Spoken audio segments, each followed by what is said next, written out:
Hello friends, कैसे हैं आप सभी। मैं कंचन और आज का वीडियो जो है बिहार दरोगा मेडिकल को लेकर के है, क्योंकि मेरा मेडिकल हो चुका है और मैं सारा प्रोसेस बताऊंगी कि कैसे क्या क्या हुआ। मेरे साथ मेरा मेडिकल तो ठीक से हो गया, बट थोड़ी सी कुछ दिक्कत आई थी। वो क्या दिक्कत आई थी मैं आपको आगे बताऊंगी। फ़िलहाल मैं सारा प्रोसेस बता रही हूँ क्या हुआ था। बिहार एसआई का जो मेडिकल होता है वो अपने सदर अस्पताल में ही होता है। जिला का जो सदर अस्पताल होता है वहीं पे मेडिकल टेस्ट करवाया जाता है। और अरवल ज़िला में कुल 37 लोग थे और सभी लोगों का एक ही दिन में हो गया। सबसे पहले तो आपको 2 रुपये की पर्ची कटवानी होगी, फिर उसको रजिस्ट्रेशन करवाना पड़ेगा।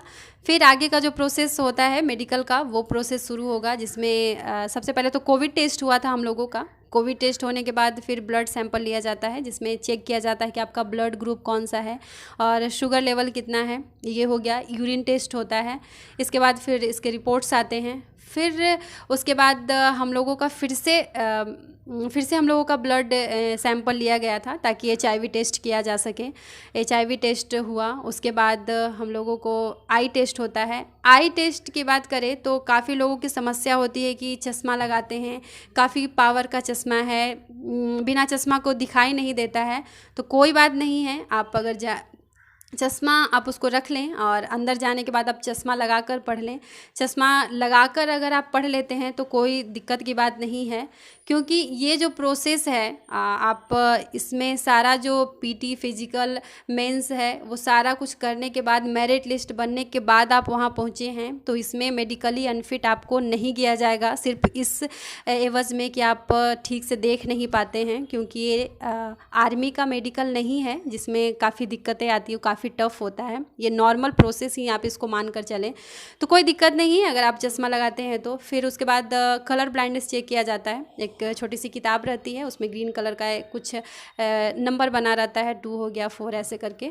तो आप उसको गूगल पे जाकर देख सकते हैं। मैंने भी कभी देखा नहीं था तो मैंने गूगल पे सर्च करके देखा था, हालांकि इस वीडियो में भी आप उसको देख सकते हैं।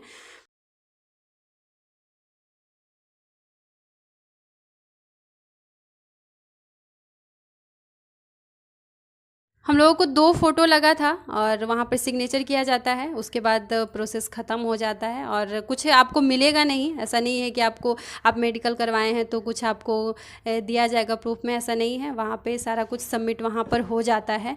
तो मेरे साथ जो प्रॉब्लम आई थी वो मैं आपको बताऊँ तो मेरा ब्लड और यूरिन टेस्ट हो गया था। उसके बाद मुझे कॉल आता है और कहा जाता है कि आपका कोरोना पॉजिटिव बताया गया है, आप बाहर आइए।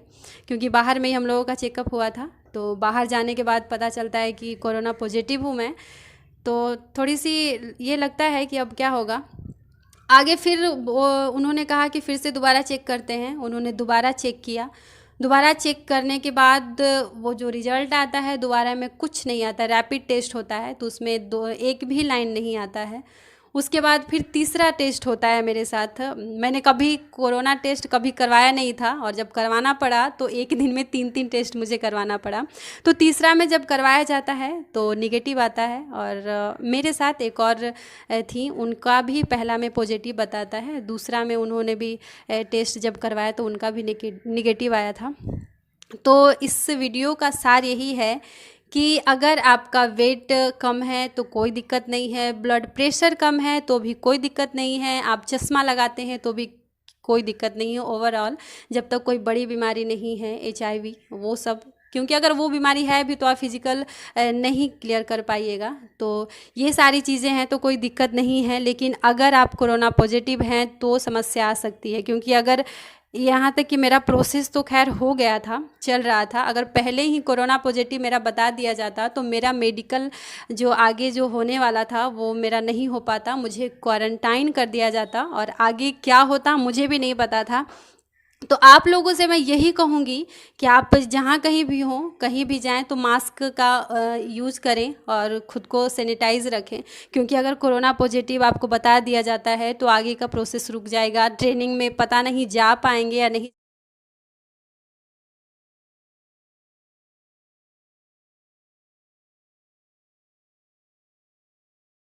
जिनका भी मेडिकल बाकी है वो सतर्क रहें, क्योंकि कोरोना अगर पॉजिटिव बताता है तो आगे काफ़ी दिक्कत होगी। और ऑल दी बेस्ट आप सभी लोगों को जिनका नहीं हुआ है, और जिनका हो गया है उनको शुभकामनाएं।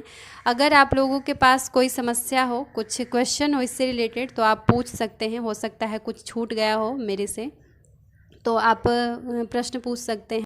लोगों का ये भी सवाल रहेगा कि मेरा सर्जरी हुआ है तो क्या कोई दिक्कत है, लेकिन अगर सर्जरी हुआ है, काफ़ी टाइम हो गया है, आप फिट हैं, तो कोई प्रॉब्लम नहीं है। और इसमें क्या है कि आपका मेडिकल जैसे चेक हुआ सारा कुछ, जितने भी सारा प्रोसेस है, उसमें फिर एक जो बनेगा उसमें आपको मेडिकली अनफिट या फिट ही लिखा जाएगा। ये नहीं देखा जाएगा कि आप चश्मा से देख पाए हैं, या फिर आपका बीपी लो है तो कितना आपका ब्लड प्रेशर है, ये सारी चीज़ें नहीं। या तो फिट या अनफिट लिखा जाता है।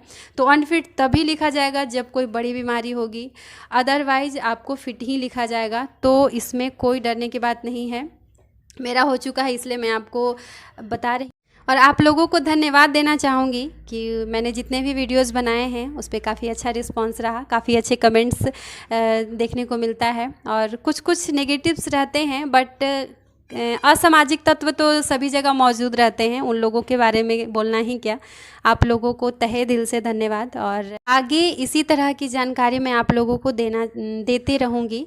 वीडियो अगर पसंद आता है तो प्लीज़ लाइक करें, कुछ क्वेश्चन हो तो आप कमेंट कर सकते हैं, शेयर करें ताकि बाकी लोग भी इस वीडियो को देखें। और तब तक के लिए all the best, bye bye, take care.